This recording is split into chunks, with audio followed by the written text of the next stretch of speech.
इस कार्यक्रम के प्रायोजक है कृषि एवं किसान कल्याण मंत्रालय, भारत सरकार।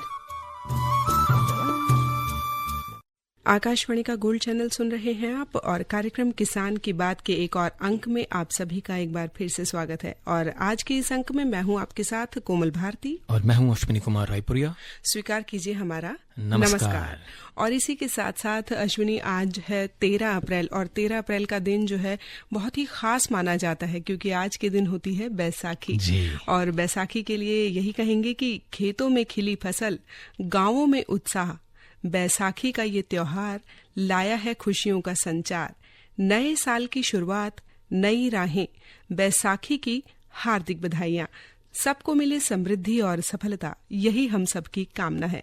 और बैसाखी के त्योहार की बात करें तो अश्विनी, ये जो त्योहार है इसे खास तौर से उत्तरी भारत में यानी कहें तो पंजाब, हिमाचल, हरियाणा और दिल्ली में ज्यादा मनाया जाता है, जिसे बैसाखी के नाम से हम यहाँ पर मनाते हैं। और अगर हम असम की बात करें तो वहां पर बिहू के नाम से इसको मनाया जाता है। और बैसाखी में कहते हैं कि रबी की जो फसलें होती हैं वो पूरी तरह से पककर कटने के लिए तैयार हो चुकी होती हैं। और जब हम बार बार अपने कार्यक्रम में बात करते हैं कि हमारे देश में जितने भी त्योहार हैं वो कहीं ना कहीं कृषि से, कृषकों से जुड़े हुए होते हैं, तो ये त्योहार तो सीधे तौर पर हमारे किसान मित्रों से जुड़ा हुआ है क्योंकि रबी की फसल जो है वो पककर के तैयार हो चुकी है और अब उसकी कटाई का समय आ चुका है। बिल्कुल। और जो हमारे किसान मित्र जितने भी होते हैं वो अपनी फसल की कटाई करके ईश्वर को धन्यवाद करते हैं और उस फसल द्वारा जो है सुख समृद्धि की कामना करते हैं अपने लिए, और जो भी उस फसल के उपभोक्ता होंगे आगे चलकर उनके लिए वो कामना करते हैं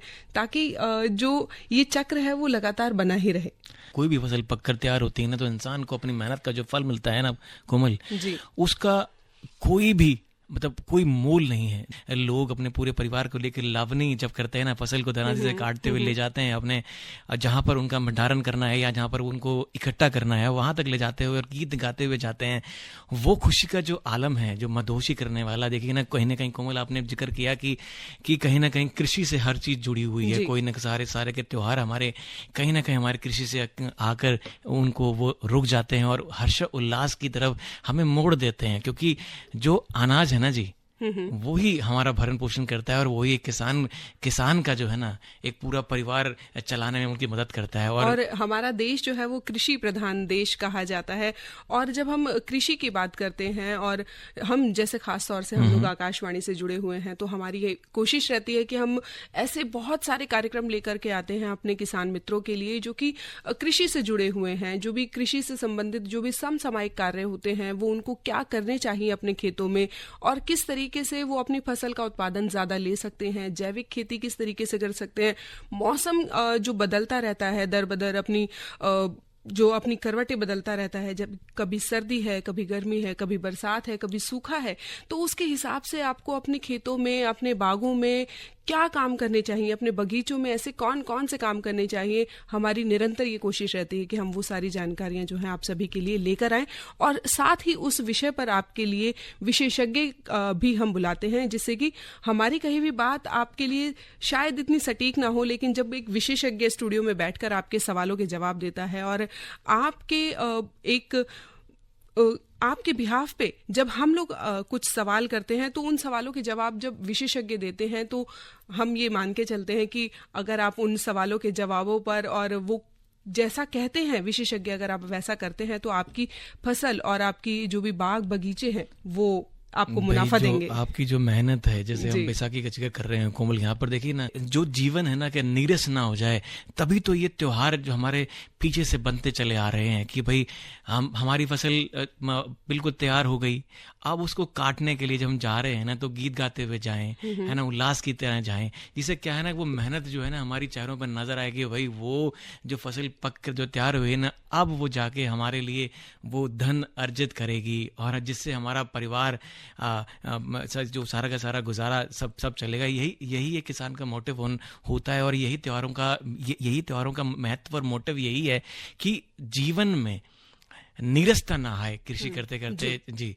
और भाई ऐसे ही आज का विषय भी कुछ कोमल ऐसा ही है, जो वृक्षों को लेकर जैसे आप देख रहे हैं कि जो ग्लोबल वार्मिंग जो है दिन पर दिन क्या बढ़ती चले जाए, गर्मियां जो अधिकता उनकी तपश जो बढ़ती चली जा रही है, हम ये भी सोचते हैं कहीं ना कहीं बाग बगीचों की तरफ मुड़ जाएं या वृक्ष की तरफ मुड़ जाएं। अगर एक आदमी अगर अपने क्षेत्र में कोई वृक्ष लगाएगा ना तो करीबन 1.40 हमारी जनसंख्या है, यानी 1 मिलियन 440 करोड़ हमारी जनसंख्या, अगर एक लगाएंगे तो चारों तरफ वृक्ष होंगे। और लेकिन उत्सर्जन जो उनका उत्सर्जन है ना, जो उनका कार्बन का उत्सर्जन जो है, ऑक्सीजन हमारे जो हमारी प्राणदायिनी जो ऑक्सीजन है ना, चारों तरफ फैल जाएगी, जिससे हमारा जो वातावरण शुद्ध होगा कहीं ना कहीं।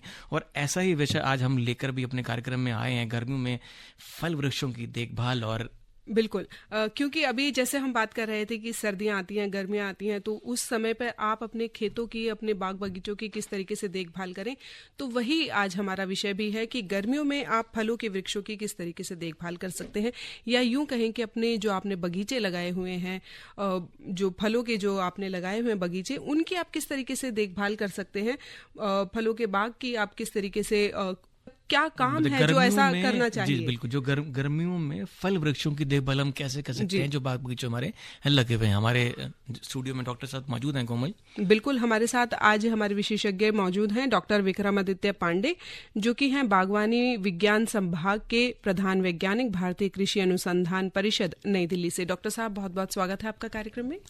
बहुत बहुत धन्यवाद। सभी श्रोताओं को मेरा नमस्कार और आज के इस पावन दिवस की बहुत बहुत शुभकामनाएं, बहुत बहुत बधाइयाँ। जी डॉक्टर साहब, जैसे कि हम बात कर ही रहे हैं कि किस तरीके से गर्मी के मौसम में आप फल के वृक्षों की देखभाल कर सकते हैं, तो ऐसे कौन कौन से फल के वृक्ष हैं जिनको गर्मियों में जो है ज्यादा देखभाल की जरूरत पड़ती है? बड़ा अच्छा प्रश्न आपने किया है, और जैसा कि अभी हमारे सहयोगी ने कहा कि जीवन नीरस न हो जाए जी, तो फल जितने भी फल होते हैं वो सरस होते हैं, इसमें पानी की मात्रा बहुत ज़्यादा होती है।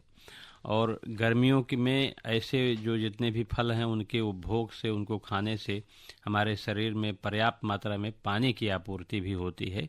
इसके साथ साथ खनिज तत्व और विटामिन्स, इन सब की आपूर्ति तो होती ही है, और आवश्यक जो हमको ऊर्जा चाहिए वो भी फलों से हमको प्राप्त होती है। और इस समय इसीलिए आप देखेंगे कि पूरे बाजार में बहुत विभिन्न प्रकार के फल हमको इतने सुंदर सुंदर और रंगीन अलग अलग रंग के होते हैं, तो देख करके उनको अच्छा लगता है और खाने में हमको सभी ऊर्जा की प्राप्ति होती है। सभी समाज को और हमारे देश के सभी लोगों को मिलता रहे, इसके लिए कुछ हमारे बागबानों को विशेष प्रबंधन करने की आवश्यकता होती है।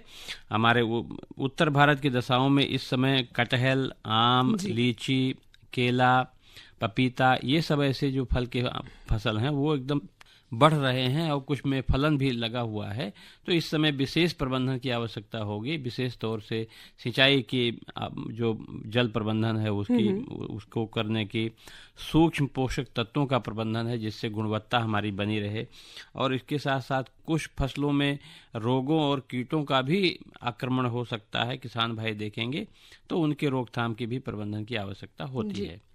तो डॉक्टर साहब, आपसे तो हम बातचीत करेंगे ही, लेकिन हमारी ये भी कोशिश रहती है कि हमारे हर कार्यक्रम में जो है हमारे श्रोता जो भी हैं वो हमसे जुड़ सकें और अपने सवालों के जवाब हमसे ले सकें। अश्विनी, तो आज टेलीफोन लाइंस के माध्यम से हमारे श्रोता हमसे जुड़ सकते हैं, वो टेलीफोन नंबर्स आप बता दीजिए। आज हमारे टेलीफोन नंबर्स हैं जो दिल्ली के बाहर के हमारे किसान और श्रोता हैं वो मिला सकते हैं 011-2342-1081, और दूसरा नंबर हमारा ये है 2342-1082। इन दोनों नंबर पर कॉल करके आप अपने इस विषय से जुड़े हुए जो गर्मियों में फल वृक्षों की देखभाल, जो हमारे श्रोता या हमारे किसान जो बागवानी से या बाग जिन्होंने लगाए हुए हैं, उनको कोई भी समस्या अगर इन वृक्षों की देखभाल में आ रही है तो हमें सीधा हमारे स्टूडियो में फोन करके अपने सवालों का जवाब पा सकते हैं। अगर डॉक्टर साहब, अगर हम ये कहें कि गर्मियों के मौसम में कौन कौन से फल वृक्ष ये और उनकी देखभाल कितनी जरूरी है और क्यों है? सबसे पहला बात तो यह है कि गर्मियों में, जैसा कि हमने इसके पहले बताया, कि पानी का प्रबंधन बहुत आवश्यक होता है। जी। उत्पादकता और गुणवत्ता को बनाए रखने के लिए पानी का प्रबंधन। जी। तो बगीचे आप जानते हैं 2 तरह के होते हैं। एक तो नए बगीचे होते हैं कि जो बढ़वार कर रहे होते हैं, जिनमें अभी फलन नहीं आई है। लगभग 1 वर्ष से लेकर के 3 वर्ष के अवधि के जितने फल बगीचे हमारे होते हैं उनमें फलन होती है बाद में, जो बहुवर्षीय हैं। लेकिन कुछ ऐसे 1-2 फल के वृक्ष हैं जो हर साल 1 साल लगाने के बाद में ही फलन देने लगते हैं, जैसे कि पपीता और केला। वो लगाने के उसी साल फलन मिलता है। और अनानास भी एक ऐसी फसल है। स्ट्रॉबेरी है, वो सब वैसे इस समय स्ट्रॉबेरी का कोई सीजन नहीं है। तो ऐसे हैं जिनमें कि हर साल फलन आता है। बट जो बहुवर्षीय हैं जैसे कि कटहल, लीची और आम, ये तीनों ऐसे हैं कि जो इस समय जिनमें कि फलन चल रहा है। तो इनका दोनों का प्रबंधन थोड़ा सा अलग अलग होता है। जो नए बगीचे हमारे हैं उनमें सबसे पहले हमारे बागबान भाइयों को चाहिए कि पानी का प्रबंधन करें। पानी के प्रबंधन के लिए 2 तरह से मुख्य रूप से हम पानी का प्रबंधन कर सकते हैं। एक तो थाला विधि होती है। तो बगीचे में नाली के माध्यम से जो पौधे के जड़ों के पास बड़े बड़े थाले बना दें, लगभग 1 से 1.5 मीटर चौड़ाई के, चारों ओर मिट्टी चढ़ा करके मेड़ बना करके थाला बना दे, जिससे हम उसी थाले में ही पानी दें। पानी पूरे बगीचे में फैलाव ना हो पानी का। इससे पानी की मात्रा कम लगती है और पानी पौधे की जड़ों के सीधे जड़ों में जाता है। तो इसमें हमारा जो संसाधन है उनका जो वेस्ट नहीं होता है, संसाधनों का जो दुरुपयोग नहीं होता। पानी बहुत ही अमूल्य निधि है, आप जान सकते हैं कि ये मतलब स्रोत है हमारे उत्पादन का। तो पानी कम लगेगा और इससे क्या होगा कि पानी कम लगने से जो बगीचे में आपेक्षिक आर्द्रता साधारणतः कम होती है। इसके कारण क्या होता है कि जो कीटों और रोगों की जो समस्या है वो थोड़ा सा कम अवश्य होती है। ये करना है। और जो नए बगीचे हैं उनमें तो विशेष तौर से चूंकि बहुत ज़्यादा जगह पड़ी रहती है, उसमें अंतः जो एक कतार से कतार के बीच में वो रोपण की दूरता के अनुसार काफ़ी जगह पड़ी रहती है। तो उसमें कुछ अंतः फसलें लें। अंतः फसलों के लेने से किसानों को क्या है 2-3 साल 4 साल तक कुछ अधिक उत्पादन मिलता है और उसके साथ साथ जो नए बगीचे हमारे लगे हैं उनका भी प्रबंधन होता रहता है। उनमें जल पानी की आवश्यकता है वो की आपूर्ति होती रहती है। तो ये करें। और दूसरा ये बात है कि बगीचे में जैसे आम हुआ, लीची हुआ, कटहल हुआ, इन बगीचों को किसान भाई रोज देखते रहें। एक बार 1-2 दिन के अंतराल पर जाकर नियमित रूप से देखते रहें कि कहीं उसमें कोई रोग या कीट का आक्रमण तो नहीं हो रहा है। अगर ऐसा कुछ है तो आवश्यकता अनुसार कीटनाशी या रोगनाशी का प्रबंधन करें, छिड़काव करें। इन तीनों फसलों में इस समय विशेष तौर से सूक्ष्म पोषक तत्वों की कमी अधिकांश देखी जाती है, क्योंकि ये धीरे धीरे जो मिट्टी की उर्वरता शक्ति जहां बगीचे लगे हुए हैं लगातार उत्पादन लिया जा रहा है, ऐसे जगहों में जब सूक्ष्म पोषक तत्वों की कमी आ जाती है, पानी की कमी से और पोषक तत्वों की कमी से फलों का गिरना और गुणवत्ता में भी फल जो हमारे उत्पादन होते हैं वो गुणवत्ता भी कम हो जाती है और अधिकांश मामलों में फलों का फटना भी किसान भाई देख सकते हैं। गिरना, फटना और गुणवत्ता में कमी आना। इसके लिए सूक्ष्म पोषक तत्वों का प्रबंधन करना चाहिए। अब इसके लिए मिट्टी का परीक्षण और उसके साथ जो पत्तियों का परीक्षण करवाएं किसान भाई। कृषि विज्ञान केंद्र या कृषि विश्वविद्यालय जितने हमारे या उत्तक जो परीक्षण की जो प्रयोगशालाएं हैं, भारतीय कृषि अनुसंधान परिषद के जितने संस्थान हैं, वहाँ अधिकांश जगहों पर ऐसी सुविधा उपलब्ध है। संपर्क करके ये कर लें और उसके परामर्श के अनुसार जो जितना तत्व की कमी है उसको उपयोग में लाने का प्रयास करें। बिल्कुल डॉक्टर साहब, जैसे अभी आप बता रहे थे कि जब कोई नए बाग लगाए हैं तो उसमें अंतर फसली कर सकते हैं, जो भी हमारे बागबान जो भी हैं, तो अंतर फसल कौन कौन सी कर सकते हैं और कौन से बाग में कौन सी अंतर फसल सही रहती है? नए बागों में केवल एक बात का ध्यान रखना है कि जो बहुत ज्यादा फैलने वाली लता वर्गीय सब्जियां हैं, फसलें हैं, उनको नहीं लगाना चाहिए। या अगर लगाते हैं तो उनको ऐसा करें कि नए पौधों पर वो चढ़ने ना पाएं। ऐसा होने से क्या होता है कि पौधे को तोड़ सकती हैं। तो बाकी सभी फसलें जो मौसमी फसलें हैं, चाहे सब्जियां हों, जिसमें कि जैसे इस समय कद्दू वर्गीय सब्जियां अधिकांश हैं, या भिंडी है, या गेंदा है, या रजनीगंधा फूल है, ये सारी फसलें ली जा सकती हैं। यहाँ तक कि जो हमारी धान्य फसलें हैं, मक्का है, ऐसी फसलें या तिलहन वाली फसलें हैं, सूरजमुखी है, ये सारी फसलें ली जा सकती हैं। उसमें मुख्य रूप से हमको ध्यान ये रखने की आवश्यकता है कि जो हमारे फल वाले पौधे हैं उनके कम से कम लगभग 1 मीटर दोनों तरफ छोड़ करके कतार बना दें, मेढ़ी बना दें, और उसके बीच का जितना हिस्सा है, 2 कतारों के बीच का जितना हिस्सा है, उसमें कोई भी फसल ले सकते हैं। दलहन वाली फसलें हैं, सब्जियां हैं, मौसमी सब्जियां हैं या फूल हैं, ये सारे, या यहाँ तक कि कुछ औषधीय पौधे हैं उनकी भी खेती की जा सकती। पुदीना है, इस समय आप देखते हैं पुदीना बहुत अच्छा ये आय का साधन हो सकता है और बाजार में आता भी है। जहाँ छाया वाली थोड़ा वृक्ष बड़े हो गए हैं वहाँ पर धनिया पत्ती के लिए, जो धनिया पत्ती है, इसकी भी खेती की जा सकती है। कहीं कहीं ऊंची ज़मीनें जहाँ पर हैं वहाँ मसाले जैसे कि अदरक या हल्दी, अभी 1 महीने के बाद में, जैसे बरसात शुरू होने के पहले अदरक हल्दी का भी रोपण किया जा सकता है। या कंद वाली फसलें हैं, जिमी कंद, ऐसी फसलों की खेती की जा सकती है 3-4 साल तक। जब छाया पूरा वृक्ष बढ़ जाता है उसके बाद ऐसी फसलों की खेती करना संभव नहीं होता है। डॉक्टर साहब, जैसे आप मिश्रित खेती की बात कर रहे हैं, बता रहे हैं भाई बाग बगीचों के साथ में आप कोई भी फसल ले सकते हैं या फूलों की फसल ले सकते हैं, तो क्या फूल की फसल ले रहे हैं तो क्या कोई ऐसे बाग बगीचा हमने लगाया हुआ है जिसमें परागण की समस्या या किसानों को फायदा हो सकता है क्या, ऐसा कुछ? अधिकांश जो जितने हमारे फल के वृक्ष हैं उनमें परागण मधुमक्खियों जी और कुछ ऐसी फसलें जिसमें और कीड़े हैं, जैसे कि जो घरेलू मक्खी होती है, उसके जैसे आम की फसल हुई तो उसमें घरेलू मक्खी का योगदान बहुत ज़्यादा होता है, मधुमक्खी का योगदान नहीं होता है। लेकिन अधिकांश जितना जो फूल वाली फसलें लगाने से, बिल्कुल आपने एक बहुत सही विषय जो बताया है कि परागण बहुत अच्छा होता है। और ऐसे जब फूल जितने मात्रा में होते हैं, खास तौर से जिसपे कि परागण वाले कीट आते जाते रहते हैं, तो उससे अधिकांश फसलों में उत्पादन अच्छा होती है और उसका गुणवत्ता बहुत अच्छी हो जाती है।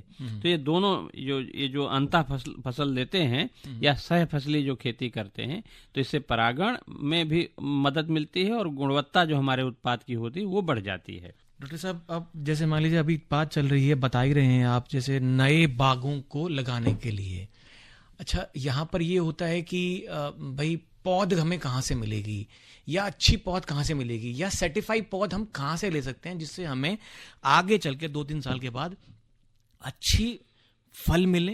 इसमें राष्ट्रीय बागवानी बोर्ड जो भारत सरकार का एक उपक्रम है, उसने अधिकांश सभी राज्यों में, पूरे देश में अच्छी जो पौधशालाएं हैं उनका एक्रेडिटेशन कर रखा है, उनकी सूची उपलब्ध है।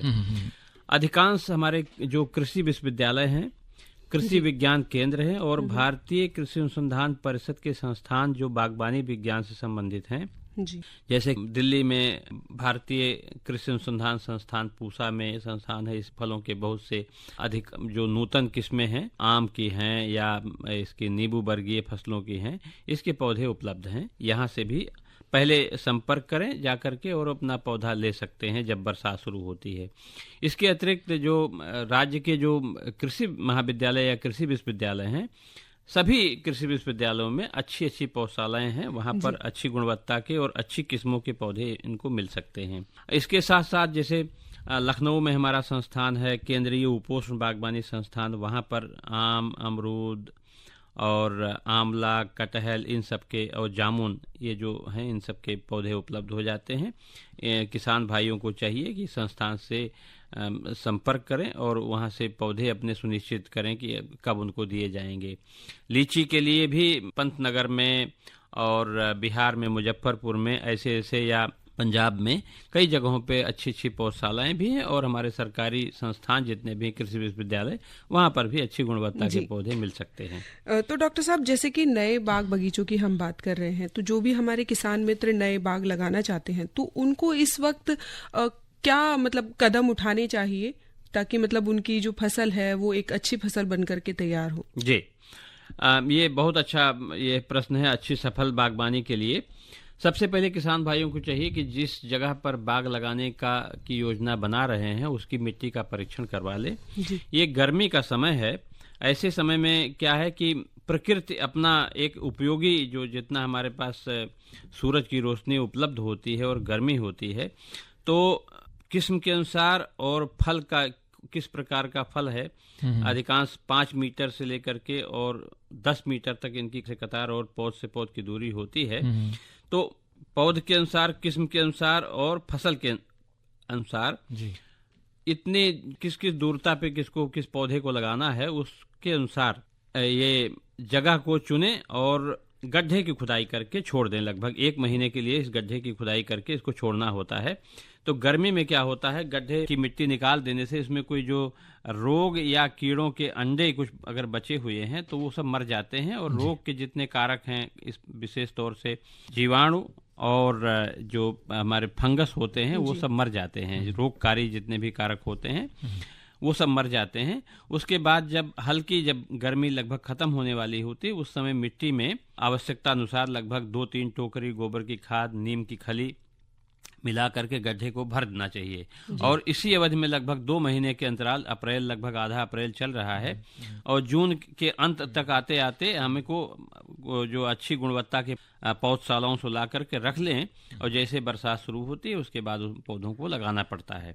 तो विशेष तौर से गड्ढे की खुदाई, खाद और उर्वरकों का प्रबंधन खरीद कर या जहां से भी जो अपने यत्न करना है वो ला करके अपने पास इकट्ठा कर लें, जिससे समय आने पर उसको तुरंत उपयोग किया जा सके। तो डॉक्टर साहब, जैसे कि हमारा आज का विषय है कि गर्मी के मौसम में आप फल वृक्षों की किस तरह से देखभाल करें।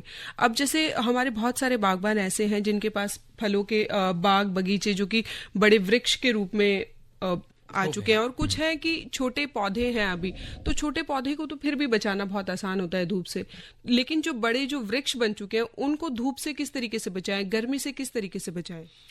अधिकांश बड़े जो हमारे फल के वृक्ष हैं उनमें धूप से बचाने की इतना समस्या कोई नहीं है। केले में ये समस्या आ जाती है उत्तर भारत की दशाओं में कि जब ज़्यादा गर्मी होती है तो केले में पत्तियां लगभग जल जाती हैं, विशेष तौर से जून के महीने में। तो उसके लिए एक ही तरीका सबसे अच्छा होता है कि पानी का प्रबंधन अच्छे से करके रखें जी। और अगर यदि हो सकता है तो कभी कभी विशेष दशाओं में पश्चिमी और दक्षिणी दिशा में जी हमारे जो वायुरोधी पौधे लगाए जाते हैं। तो जितने बागबान ऐसा कर रहे हैं उनको पहले से प्रबंधन करके रखना चाहिए कि बाग के दक्षिण और पश्चिम दिशा में ऊंचाई वाले जैसे बीजू पौधे खास तौर से होते हैं वो पहले से लगे होने चाहिए। अगर नहीं है तो कम से कम इस साल ऐसे किसान भाई या ऐसे बागबान जो हैं उसका प्रबंधन कर लें। बीजू पौधे आम के हों, जामुन के हों, कटहल के हों, तो उनकी ऊंचाई थोड़ा ज़्यादा होती है जी। यदि संभव हो सकता है तो केले जैसी फसलों के लिए जो हमारे ग्रीन हरे और काले रंग के मिक्स्ड 50% के आसपास के जो शेड नेट होते हैं, नेट आप देखते होंगे जो संरक्षित खेती के लिए भी उपयोग में आते हैं और पौधशालाओं के लिए भी उपयोग में आते हैं। तो विशिष्ट दशाओं में इसका भी उपयोग किया जा सकता है जिससे धूप से, बहुत प्रबल धूप से इसकी केले के फसल की रक्षा की जा सके। पपीता में संरक्षित खेती बहुत सफल है और विशेष तौर से जो हमने बताया कि जालीदार जो संरचनाएं बनती हैं, नेट हाउस जिसे बोलते हैं, उसके अंदर में पपीते की खेती बहुत सफल है और गर्मियों में काफ़ी उपयोगी साबित होता है। लीची जैसी फसलों में ऊपर से छिड़काव पद्धति से पानी देने का भी प्रबंधन किया जा सकता है जिससे कि कभी कभी पत्तियां जल जाती हैं। बहुत गर्मी होती है, लगभग 45 से 48 डिग्री सेंटीग्रेड के आसपास जब तापमान हो जाता है तब ऐसी दशाओं में ऊपर से छिड़काव कर सकते हैं। और आप देखेंगे कि कृषि में ड्रोन का उपयोग जो करने के लिए कहा जाता है, सरकार का ध्यान है, तो ऐसी दशाओं में ड्रोन का भी उपयोग इसमें किया जा सकता है जिस पर भी परीक्षण हमारे विभिन्न संस्थानों द्वारा परीक्षण किए जा रहे हैं कि ड्रोन का कैसे उपयोग किया जा सकता है कीटनाशी का छिड़काव करने के लिए, कवकनाशी का छिड़काव करने के लिए, और इसमें पानी का भी छिड़काव किया जा सकता है। तो ऐसी अगर किसान भाई उपाय करेंगे तो बाग अच्छे रहेंगे और उत्पादकता और अच्छी मिलेगी। विशेष तौर से इसमें आम के बागान में इस समय मैंगो हापर की समस्या हो सकती है। इसके लिए साइपरमेथ्रिन या नीम ऑयल का प्रयोग, और इसे लीची में भी माइट्स का जो कीट लगते हैं उनका प्रकोप हो सकता है, उसके लिए भी नीम ऑयल का बहुत सफल प्रयोग किसान भाई कर सकते हैं। सिंचाई का प्रबंधन करें और गुणवत्ता बढ़ाएं। ये जो समय चल रहा है अप्रैल का, इस समय पर हमारे जो किसान हैं, जो हमारे बागबान हैं, उनको कौन सा काम करना चाहिए अपने बागों में? इस समय सबसे प्रमुख कार्य है कि सिंचाई का प्रबंधन जी।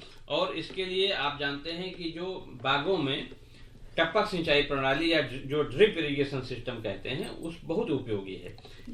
इससे क्या होता है कि हम पानी लगभग 25 से 30% कम पानी से भी हम अच्छी उपज प्राप्त कर सकते हैं। इसके साथ साथ सिंचाई के जल के साथ में उर्वरकों का प्रयोग, अधिकांश केला पपीता ऐसी फसलों में उर्वरकों का प्रयोग भी किया जा सकता है, जैसे फर्टिगेशन के माध्यम से। तो किसान भाई ये करें, जिन्हें इसमें ऐसा हो सकता है कि बहुत से लोगों का जो ड्रिप का जो सिस्टम लगा हुआ है बगीचे में वो कुछ क्षतिग्रस्त हो, उसका रिपेयर करवा लें और बगीचे में एकदम फैला लें। पाइप को जो लेटरल्स होते हैं फैला दें। ये सुनिश्चित करें कि जड़ों के पास में ही पानी गिरे और जो ड्रिपर्स होते हैं उनका भी रिपेयर करें, चेक करें, खोल करके सफाई कर लें। ये विशेष तौर से ध्यान दें। और आम और कटहल ऐसे जैसे फसलें हैं उसमें जो सूक्ष्म पोषक तत्वों की कमी कभी देखी गई है या फल गिर रहे हैं तो उसमें एक सूक्ष्म पोषक तत्वों का परामर्श के अनुसार एक छिड़काव कर दें, तो इससे फल कम गिरेंगे, कम फटेंगे और पौधे पर लग कर रहेंगे, जिससे हमारी उत्पादकता बढ़ेगी और गुणवत्ता भी अच्छी होगी, जिसके माध्यम से बाद में इनको बाजार में जब बेचा जाएगा, लिया जाएगा तो इसकी अच्छा उसमें मूल्य प्राप्त होगा, जिससे लाभ होगा अधिकांश किसानों को, जो कि सरकार की भी यही मंशा है कि किसानों को अधिक से अधिक लाभ प्राप्त हो। डॉक्टर साहब, हमारे इस कार्यक्रम में आप आए और शिरकत की और हमारे किसानों को, हमारे श्रोताओं को बहुत अच्छी जानकारियां दी। जो अब आज का जो हमारा विषय रहा वो है गर्मी में फल वृक्षों की देखभाल, और सारे के सारे जो जहन में जो सवाल आते हैं डॉक्टर साहब ने सही सटीक सवाल देकर हमारे श्रोताओं और किसानों को ज़रूर अच्छी जानकारियां दी, और किसान हमारे जो हैं जो बागवानी की तरफ लगे हुए हैं और उनमें कार्य कर रहे हैं उनको ज़रूर कहीं ना कहीं फ़ायदा पहुंचेगा। कोमल जी बिल्कुल। और अब डॉक्टर साहब से तो लेते हैं इजाजत कि डॉक्टर साहब आप यहाँ पर आए, आपका बहुत बहुत शुक्रिया जी। बहुत बहुत धन्यवाद, सबको नमस्कार जी। और इसी के साथ अश्विनी, हमारे आज के कार्यक्रम का जो समय है वो भी अब यहीं समाप्त होता है, लेकिन चलने से पहले हम अपने श्रोता मित्रों से कहना चाहेंगे कि वो अगर कार्यक्रम के संबंध में कोई भी प्रतिक्रिया देना चाहते हैं तो वो हमें हमारी ईमेल आईडी kkbongold@gmail.com पर हमसे संपर्क कर सकते हैं। और इसी के साथ आज के कार्यक्रम किसान की बात से मुझे यानी कोमल, मुझे यानी अश्विनी को दीजिए इजाजत। नमस्कार। इस कार्यक्रम के प्रायोजक थे कृषि एवं किसान कल्याण मंत्रालय, भारत सरकार।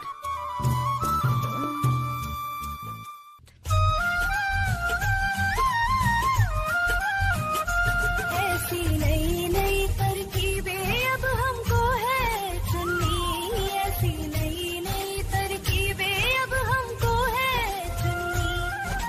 लक्ष्य हमारा